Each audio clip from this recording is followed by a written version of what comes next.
Feuille 3, R des solides complexes. Nous sommes rendus au numéro 4, donc il y a des vidéos pour les autres numéros. Numéro 4. Une entreprise de produits de soins corporels refait toutes les étiquettes de ses produits.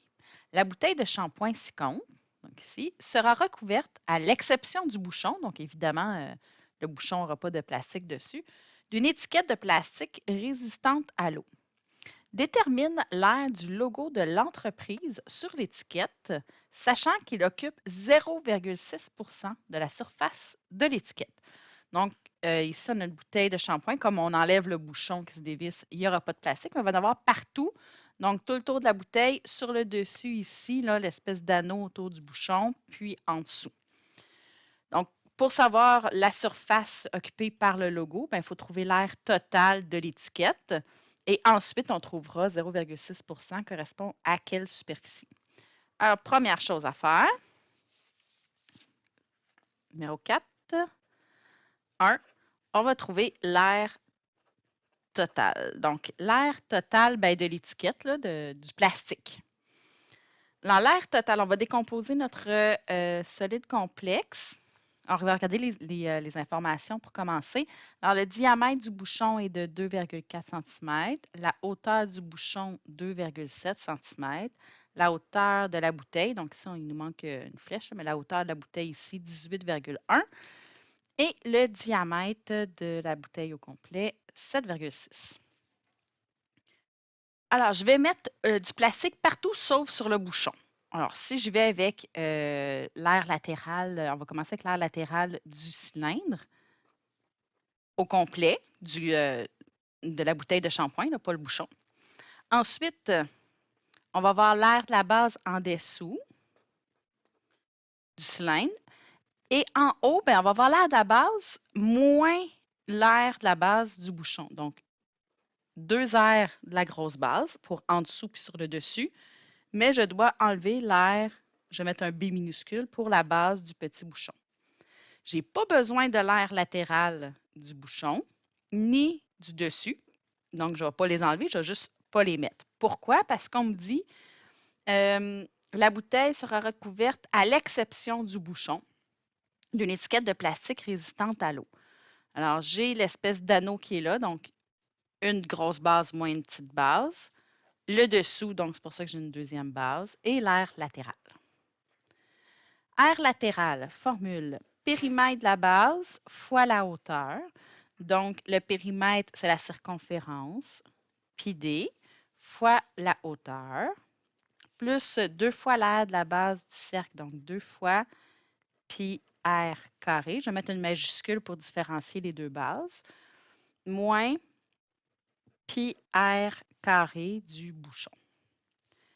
On va remplacer nos formules avec les informations. Pi d, alors le diamètre est de 7,6 fois la hauteur, 18,1, plus 2 fois pi fois. Le rayon majuscule, donc de la grosse base, c'est la moitié de 7,6. 7,6 divisé par 2 au carré, moins pi fois le rayon du petit, même chose, j'ai son diamètre qui est de 2,4, je divise par 2 au carré pour le rayon du petit bouchon. Allons faire nos calculs. PEMDAS, parenthèse, oui. Puis après ça, c'est exposant, donc je vais les faire ensemble. Là.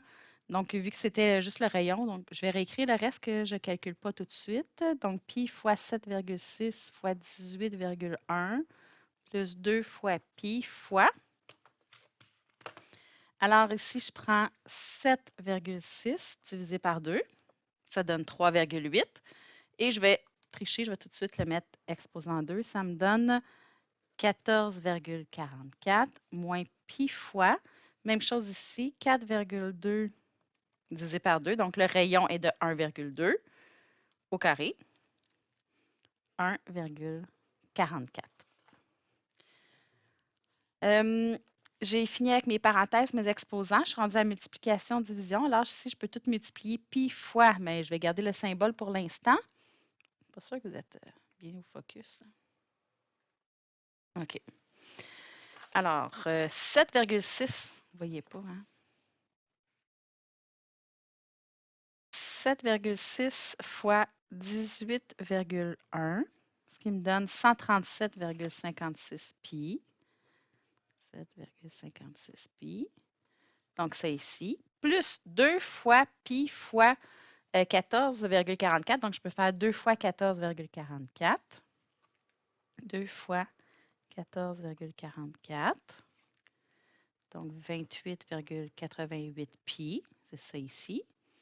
Moins, donc il ne faut pas que j'oublie que je me trompe, donc parce que j'ai enlevé le petit bout. Là.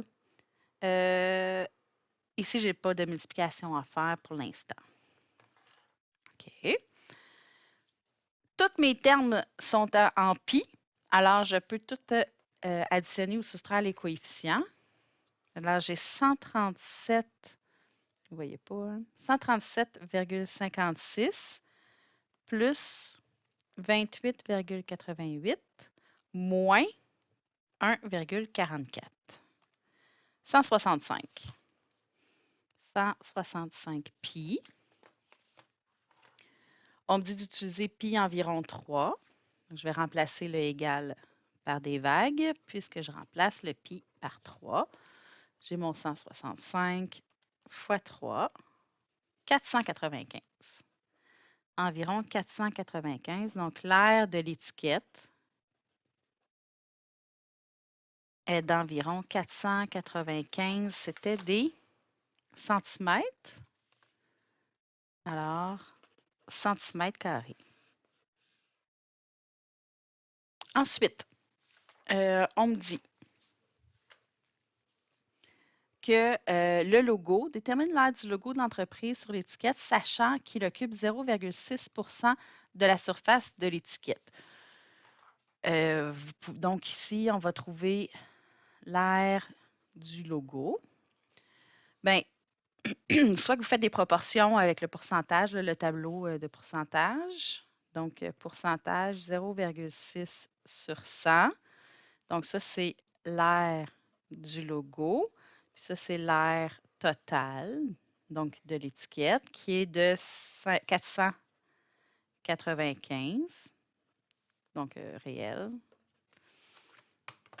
Et je fais ma proportion. 0,6 sur 100, excusez, égale x sur 495. Je fais le produit des extrêmes égal au produit des moyens. Je n'ai pas de surligneur ici. 0,6 fois 495 est égal à 100x. Donc, 495 fois 0,6. Ça me donne 297. Je vais diviser par 100 pour avoir juste x. Donc, je tasse de 2,97. Alors, l'aire du logo est d'environ, hein, parce que j'avais pi environ 3 ou égal, peu importe, 2,97 cm² pour l'aire du logo de la compagnie.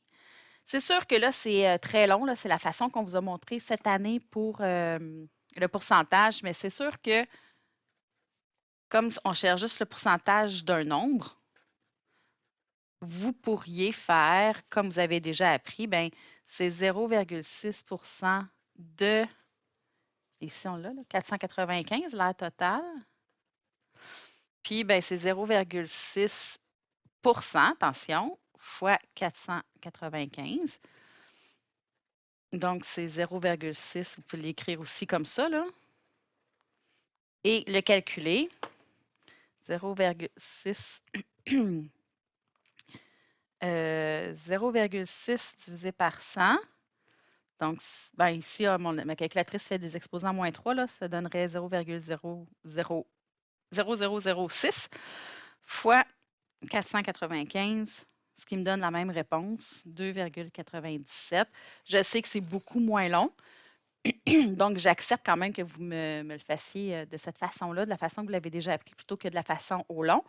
Mais cette année, on vous avait montré ça parce qu'il y a des fois que quand il y a des données implicites ou peu importe, retrouver des pourcentages, des fois, c'est plus simple comme ça. Alors, On a le résultat final pour le logo de la bouteille de shampoing.